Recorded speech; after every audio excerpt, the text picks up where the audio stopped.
The race to the moon is becoming more competitive between the United States and China, and the outcome could be decided within the next 2 years. Welcome back everyone. In today's video, we'll be telling you all about what the NASA chief has to say about the Chinese land grab on the moon. Don't forget to subscribe to our channel. According to NASA Administrator Bill Nelson, Beijing may be trying to take control of the most resource-rich areas of the lunar surface, or even keep the United States away. It is a fact. We're in a space race, the former Florida senator and astronaut said in an interview. So I think we are in a space race with China. They are aggressive, they are good, but I wish they'd do what the old Soviet Union did. When it came to civilian space, I wish they'd cooperate and be transparent.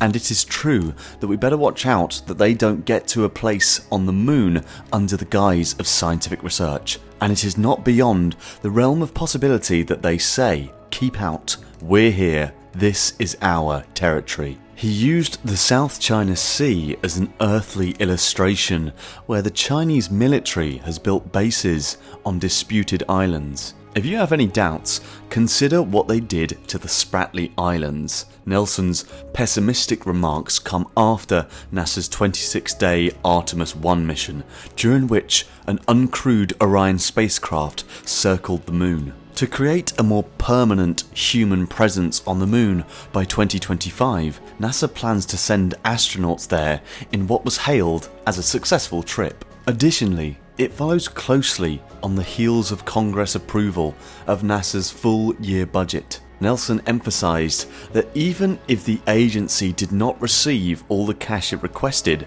the had-to-haves were not neglected. That compromises the essential elements for Artemis 2 and Artemis 3, the following 2 moon missions. But China's muscular space program, which recently opened a new space station, is looming larger and larger. China's government outlined its goals for more ambitious projects, including setting up a system for space governance and establishing infrastructure there in December. The American program, which depends on numerous upcoming new systems and apparatus, runs the risk of falling behind the Chinese if there are any significant delays or hiccups. The NASA moon landing schedule has also slipped under the Trump administration by a year. Beijing has launched several robotic rovers and landers, as well as an orbiter, lander and rover that reached Mars to collect lunar samples, including for the first time on the moon's far side. The US military has been warning about the security ramifications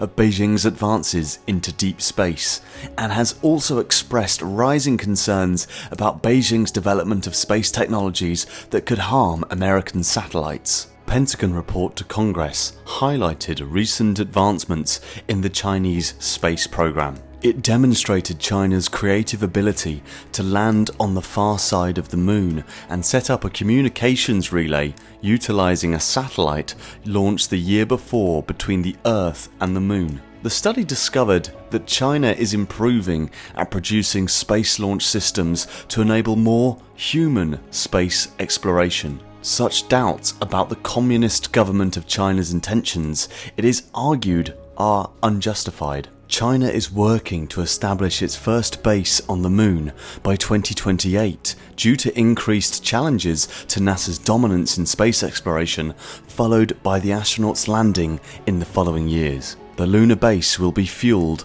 by nuclear energy. China has stepped up its space program, sending rovers to the moon, constructing its space station and aiming for Mars. NASA has a rover on Mars and plans to send men back to the moon for the first time since the Apollo program came to an end in the 1970s this decade. The Chinese government started a covert plan for its space program 30 years ago, with the construction of a space station by 2020 as one of its primary objectives. The nation was 11 years away from launching its first man into space at the time, and its space programs were struggling due to the failure of Chinese rockets in 1991, 1992, 1995 and twice in 1996. The greatest failure occurred in 1996 when a rocket flew in the incorrect direction, fell over and burst 22 seconds after launch, dumping falling debris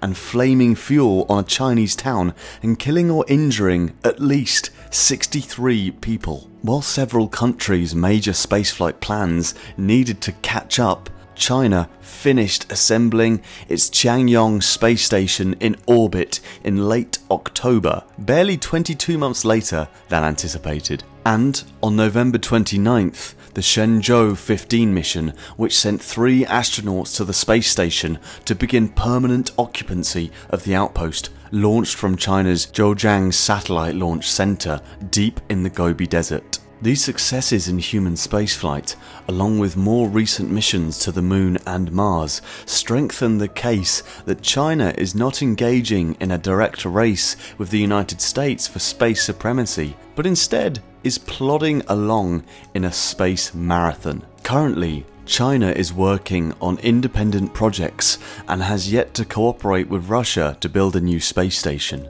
A dozen Chinese space officials spoke with reporters at the launch center, which is over a 4-hour drive from the closest major city and has already achieved significant achievements in space in recent years. The launch center is located in a huge frozen stretch of grey gravel in northwest China. The Tiangong space station is close to 100 tons in weight. That's a tiny bit less than the Mir space station, which the Soviet Union started constructing in space in 1986, and scarcely more than the American Skylab, which launched in 1973.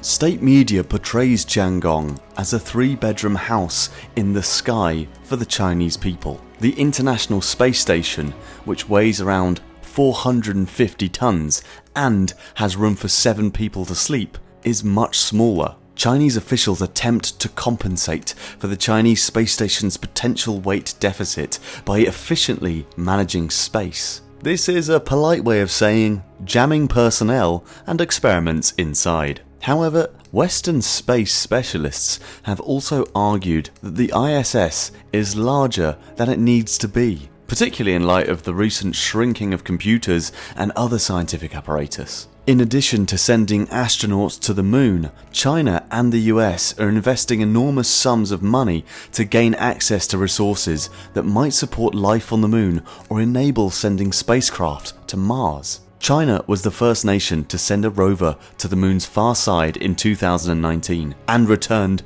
with its first lunar samples. The base will serve as the first outpost on the moon's south pole, which researchers believe to be the ideal location to find water. That area of the moon is a target for NASA as well. In the future, China wants to turn the base into a global research facility. And that's all for this video. So what do you think the future would be?